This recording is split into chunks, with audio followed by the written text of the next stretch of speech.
at least 10 plus years in the code switching life, didn't even realize that I did it, and then didn't even realize that there was a word for it. Even the way that I would dress, I would never wear hoop earrings. And then feeling and being upset with myself because I didn't look like the rest of my peers that were in the office because tengo cadera, I have hips. So I always felt that I couldn't belong, even though I tried so hard, right? The changing of the language, the not using the certain makeup, only using certain makeup. No one ever told me, but me feeling ashamed about it. And then dieting to the extreme of, oh, I just need to look the way these women are looking. And now it's the complete opposite, where I embrace everything that's different about me from corporate. Hello, Clever Habits Tribe, and welcome back to Season 6. Today we are with Yovana Rosales. This is going to be interesting because a lot of the Latinos that we've had on, they've been the first generation to come over, but not the first generation to be born here. So we're going a little bit deeper into what it means to be American and Latinx, Latino, Latinidad, all of that great stuff. So Yovana, thank you so much for being with us here today. Gaby, thank you so much for having me. I'm super excited to be here and to be part of your community, to give my insights to your tribe. And then me be part of this tribe now. Warning ahead of time, there will be some Spanglish because that's just how we roll, okay? So let's start, first of all, with your podcast, Yovana. It's actually written in a Spanglish way, making Líder Moves podcast. So you're going into season 3 now. Tell us a little bit about why you started it and what it's about. Yeah, making Líder Moves, which is Lider, accent on the I, translates to leader in English. And the reason why it was formed was to normalize topics that aren't normalized in our culture and our cultura within the Latinx community. So one of the episodes that we talk about is normalizing therapy. I was in my early 30s when I started therapy, and it was because it wasn't almost accepted in the house. It was something que los gringos hacen. It's something that the white people do. It's something that you don't bring into the house. Another topic that we have is normalizing your financial journey within your mid-30s, being firstborn as well as first gen.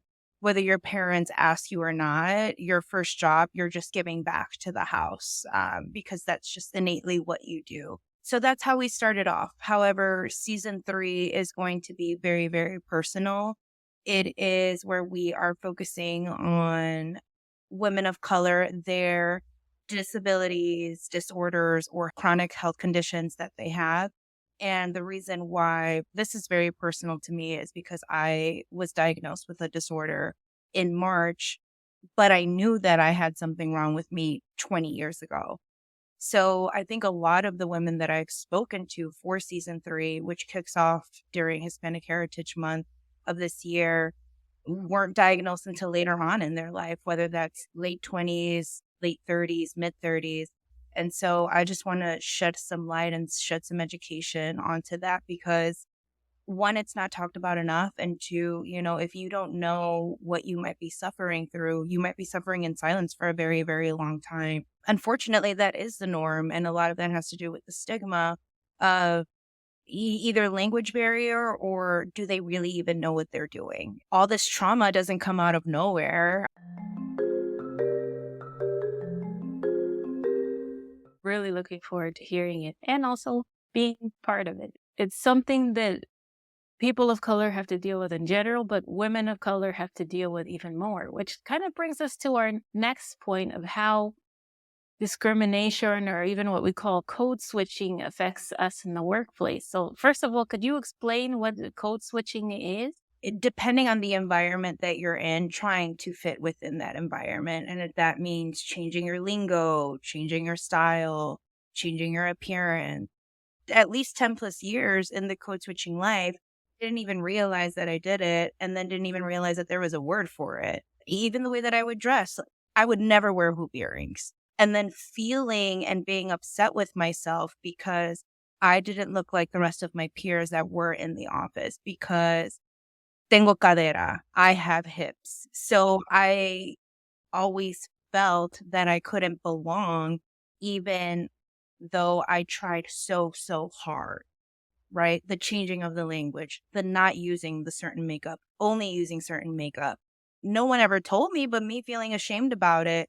And then dieting to the extreme of, oh, I just need to look the way these women are looking. And now it's the complete opposite where I embrace everything that's different about me from corporate. Yeah, what helped you to make that transition? I know it didn't happen overnight. I ended up losing my corporate job during the pandemic. And here in America, you are your job title as well as you are your income. And I lost both simultaneously. And so I became very, very depressed and went down a dark hole. And I knew that I was searching for something when I was doom scrolling on social media. I just didn't know what I was looking for. Slowly but surely, I found these amazing women that are now my closest friends who were challenging the status quo and breaking their own barriers and going through their own transformations and them reminding me, you know what, yo, you're amazing. And, your superpoderes are what make you you. It was my beautiful olive brown skin. It was my amazing, Incan and Mayan brown hair, my brown eyes that are, the same color of earth. And I think just being able to meet these women in these safe spaces and these authentic spaces where you can become vulnerable and be your authentic self and really come back to grounding yourself within corporate America and, trying to achieve this whiteness, you start erasing a lot of who you are, like reframing your brain and just remembering who you are and where your roots came from and not being ashamed, but embracing that and honoring that and paying tribute to your ancestors for giving you such a beautiful skin colors and insights. I'm not gonna well, I wasn't gonna say Wakanda forever, but Well, just say, yeah, yeah, exactly. uh, but yeah, that last movie that they had, that blew my mind because it was like I know it was stereotyped, but it was a lot of the African cultures in Wakanda, and then all of that stuff with Namor, where they had the ancient, I think it was Aztec or Maya culture, and I was like, oh my goodness, they're speaking the language, and they have this stuff. I love it. I love it. I haven't seen the movie yet. I'm so behind, but now I have FOMO, so I'm gonna have to watch it later on this week. You got to see it. Marvel is really catching up to the fact that the world is getting browner. They got a black Spider-Man, black Latino Spider-Man, and a bad guy that is not just Latino, he's indigenous. That's another thing that some brands need to catch on to. It's just kind of like, okay, that's very nice. You have some Latinos in your thing. Very nice. But they're all Mexican or Puerto Rican. Not all Latinos are Mexican and Puerto Rican. Have you ever run into that before? I would like to say 99.9% of the time I always run into that. And even with amongst the Latinx culture. Oh, what part of Mexico are you from? And it's like, bro, wait, what? How about we stop? How about you ask me where my family's from? And if you still don't really know where that's from, I don't mind pointing it out to you. I don't mind giving you a little education one-on-one very quickly. I am half Central American and half South American. So my dad's from El Salvador and my mom is from Ecuador. And so I grew up with two different cultures in my house.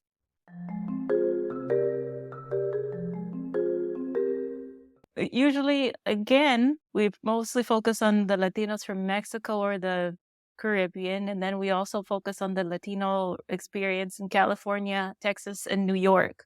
So, what is it like being Latino in Chicago? Well, here it's actually predominantly Mexican as well as Puerto Rican. And there are a few Ecuadorians. They're on this like north side. I live on the southwest side. So it's very interesting. I actually was in LA for about 2 years. And I remember when I was in LA, it felt very, very different than being here in Chicago and being a Latina. I felt more at ease. And I think it was just because I was a lot closer to my people. And I will say next year, so May 2024, is actually going to be the first time that I go to El Salvador. So that's going to be pretty amazing because I know it's going to be a very eye-opening journey and experience. The first time that I went to Ecuador, a lot of my questions were answered. A lot of why do I speak different? Why does my grandmother dress different? Why do we have certain beliefs? Why is our culture different? The pieces of the puzzle just started snapping into one another, and I was able to see the bigger picture. So I'm really, really, really excited to see the other half of me be complete in this puzzle of culture and of heritage. Yeah, that sounds really cool. What would you say that some of the biggest differences are between your mother's South American culture and your father's Central American culture? So with my mom, I always had to address her you formal. Whereas then with my dad, it could be more casual. So for example, with my mom, I always had to use usted. And with my dad, sometimes the tú or the vos comes out.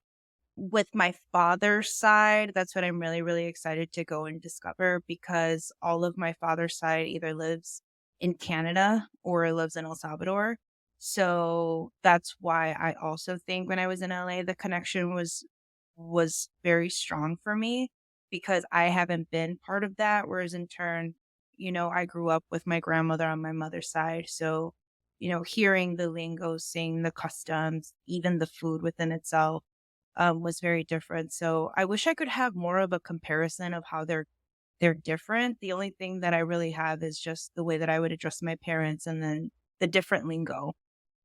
Yeah, when we're talking about different lingo, you guys, if you're thinking about, well, it can't be that different. Yes, it can. In Latin America, just by itself, there are several different words that mean popcorn. There are several different words just for that. So yes, it can. Exactly, exactly. Like, and there was another thing, right? Like, when I was going to school, they would say, they say paloma, I think. And I was like, wait, isn't that a bird? Because for me, popcorn is canguil. And then even my mom, right? It's funny because when she talks about when she was dating my dad, pupusas, when she was first introduced to them, she told me that she didn't like them. And now it's funny because when my tia comes and visits, my mom's always like, "So are we gonna make are you gonna make pupusas?" And I'm like, "Wait, you're the one who's asking for these?" And so it's just funny how she has embraced that part of my dad. She's learned to embrace his lingo. She has learned to embrace his words. She has learned to embrace El Salvadorian food. It's come full circle, and I know she's really excited. So when I go to El Salvador, it's actually gonna be a family reunion and she's coming along. I know she's beyond excited to also go see where my dad grew up. I know that when I had gone to Ecuador the first time, as I mentioned, like it just a light bulb had gone off and all the pieces of the puzzle were coming together and this masterpiece was being built in front of my eyes. If anything, I came back even embracing my culture even more and realizing that I am very different than most of the Latinos here that are around me. And that's okay. And that's what makes me unique. That's what makes me me. And moving forward with it. Going a little bit into the history of Latinos in the US, first of all, the Spaniards had colonies in the US before the English and the Dutch did. That's number one. Then most of the Southwest used to be Spanish colonies before they were part of the United States. Centuries of history right there. For Chicago itself, a lot of the Latinos started coming around the time of the Mexican Revolution, so around 1910. And then there are a few other waves. The latest wave has been the 1990s, early 2000s. I know a lot of my friends, their family moved to the US around that time when there were a lot of wars in Central America and some instability in South America as well. Just in Chicago, there's a lot. There's about 800,000 Latinos in Chicago, 27% Latino, just in Chicago. I mean, I know Mexicans have their little barrio or their neighborhood, if you will, and it's called Little Village, La Villita. And then Puerto Ricans have their own neighborhood as well, and it's called Humboldt Park. And they have it's a Puerto Rican flag, and it's actually made out of metal. You drive through this flag when you go through Humboldt Park.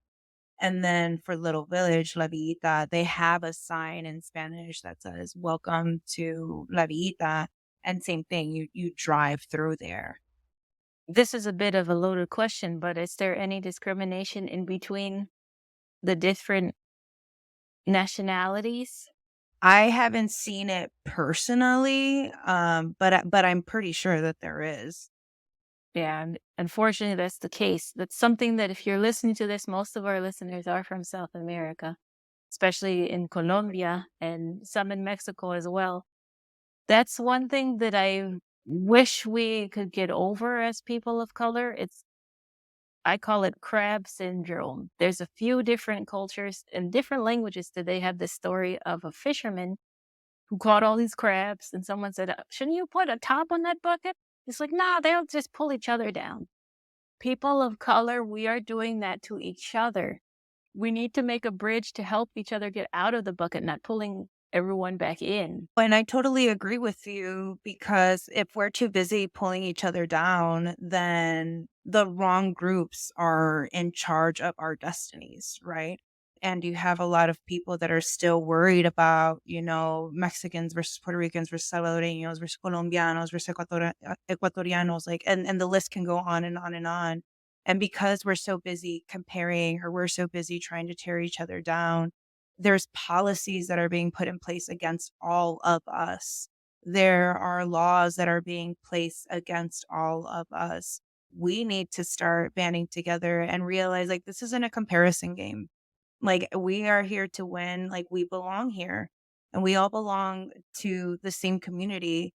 There is no time to compare. There is no time to be like, well, fulana lo hace mejor, right? Or I'm better or she's better. Why don't we spend our energy in realizing what we're really good at and just start collaborating? Because I have seen women win in their businesses post pandemic, Latina women specifically, once they start collaborating. And I'm one of them. I've been able to create this great group around me of Latina women who have shared resources, have shared tools as entrepreneurs, as women of color. This is a prime example. I have a really great friend. Shout out to Paula Pinheiro. She on her LinkedIn has different resources and tools that she shares with her comunidad, which is primarily women of color, Black and Latina women. And she wasn't here hoarding that information. She wasn't here just being like, well, if I make it, then I'll share the resources out with everyone. Like she's just trying to get the word out there and make sure that everyone wins. And so I did a post and I gave her kudos, and then that's another thing, just giving people the recognition that they deserve. And, writing that on my LinkedIn, like I got accepted into this program. Like, thank you, Paulette, for putting these types of information and resources and tools out there because you're educating us on different things that can help accelerate our careers and our businesses.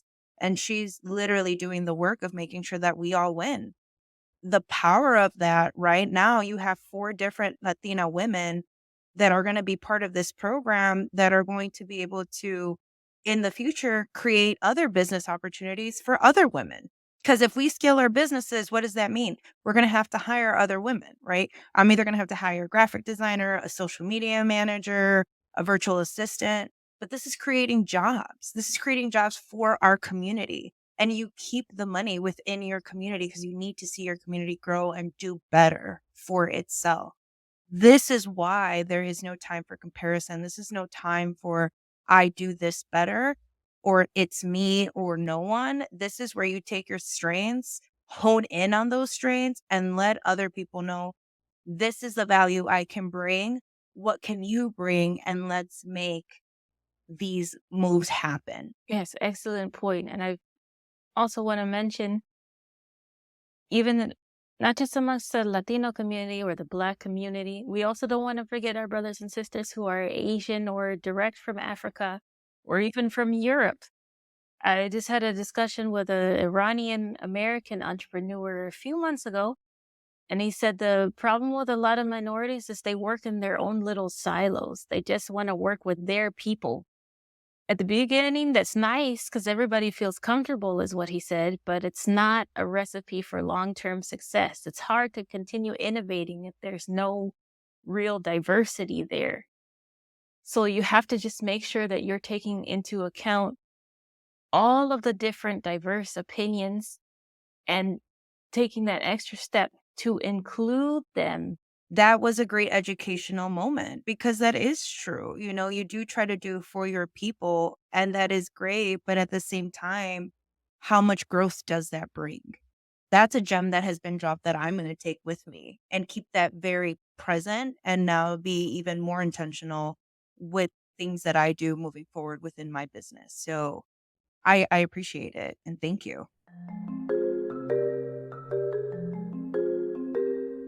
Is there anything you want to say in closing, Yovana, maybe to the little teenagers out there or other first gen people who are behind us in their early 20s? They're still trying to figure out, how do I actually fit in between those two worlds? Last bit of encouragement would you give them?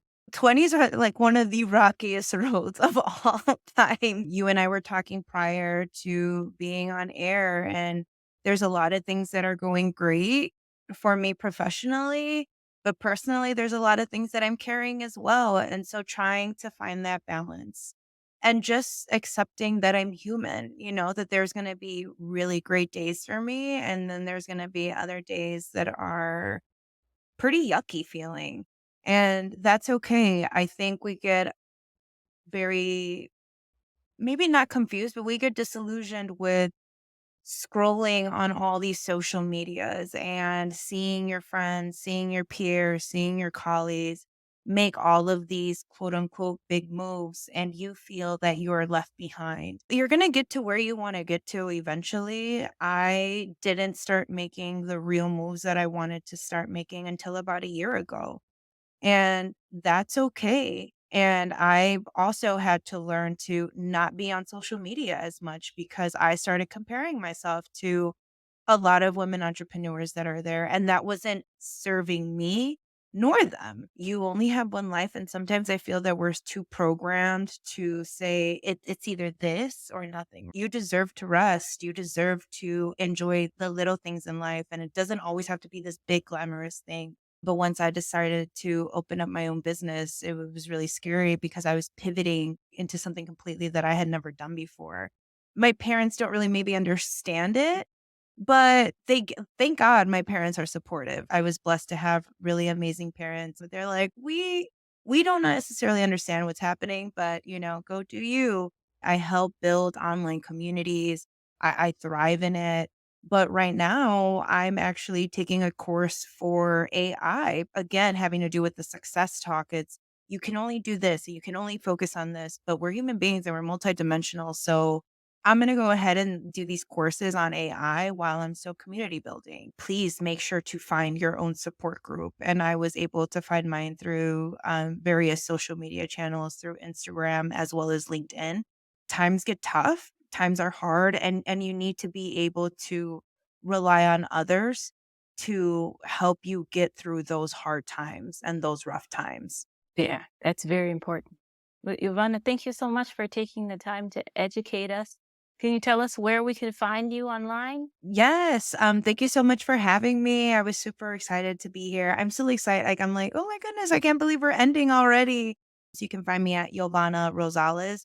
You can also find me on my podcast. Again, that's Making Líder Moves, Lider.